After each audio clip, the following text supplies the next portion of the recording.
Assalamu alaikum dear students. This is Ma'am Tamina. Welcome to my channel English Potential channel. Let us study about some grammar rules. We are discussing 17 grammar rules here.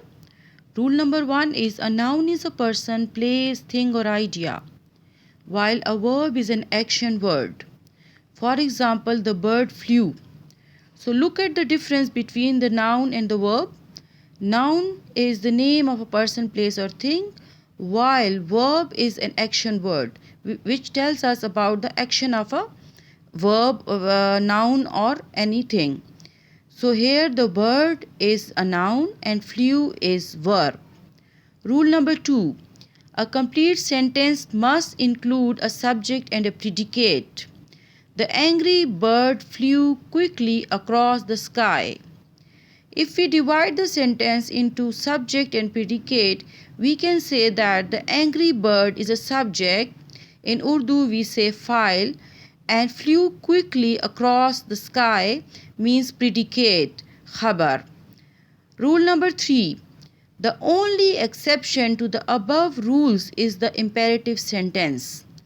So only one sentence have exception, which will be imperative sentence, go away, chale jao, in which we have order. Rule number 4. Adjectives can go directly before the noun they describe or after it if separated by a verb. So we can say that adjective can be used before the noun or after the noun. For example, the angry bird flew. So the word angry has been used before the noun bird, and we can also say the bird is angry. So angry adjective has been used after the word a noun, that is bird.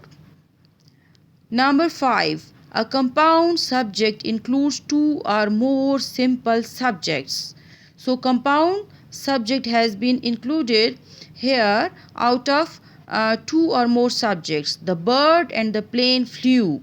So here we have two subjects, the bird and the plane flew.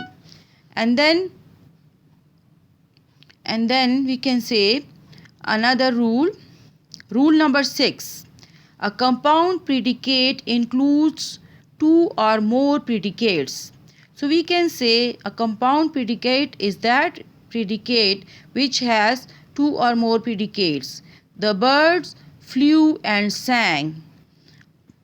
परिंदा उड़ा और उसने गाना भी गाया. We can say that flew and sang are two predicates. Rule number 7. A compound sentence includes more than one subject or predicate. So compound sentence has more than one subject or predicate. The bird sang and the plane flew. So the bird sang is one sentence and the plane flew is another sentence. So and there we have here we have two subjects, the bird and the plane, and two predicates, sang and flew. Rule number 7. A compound sentence. We have done it. An independent clause. Rule number 8. An independent clause consists of a subject and a predicate, like a complete sentence. For example, the plane flew. So independent clause is that a clause in which we have a subject and a predicate, and it is a complete sentence, like the plane flew. Rule number 9. A dependent clause cannot form a complete sentence without additional words. So we can say the plane flew when the birds sang. So without the sentence when the birds sang, the plane flew is incomplete. So this is a dependent clause. Rule number 10. The direct object is the noun being acted on by the verb. The bird ate seeds. So what was the bird eating? The bird ate seeds. So seeds is the direct object. Rule number 11. The indirect object is the noun which receives the direct object. The bird gave the seeds to me. So here to me is indirect objects. Rule number 12. When written in passive voice, the object of the verb becomes the subject of the sentence. The bird ate seeds, so the seeds were eaten by the bird. So object of the verb becomes the subject in passive voice. Rule number 13. Conjugations of the word to be are essential to passive voice. So the verb to be conjugations are essential. Look at this. We have used being here. The seeds are being eaten by the bird. Rule number 14. Sentences written in passive voice can omit the subject of the acting verb.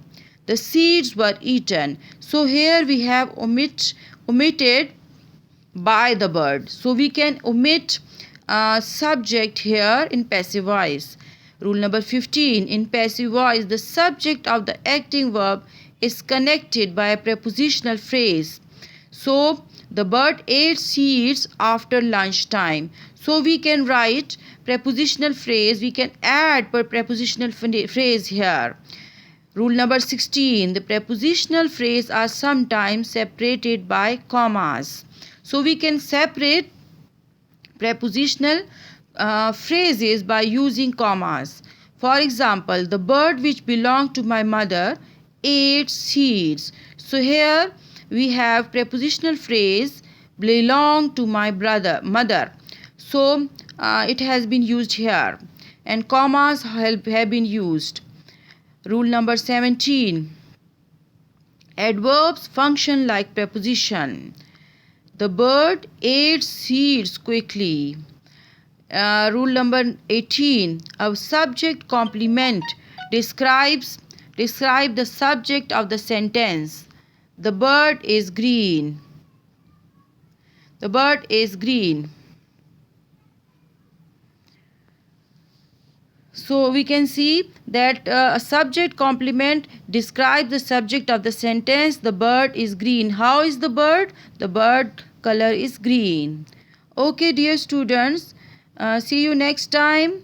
Allah Hafiz.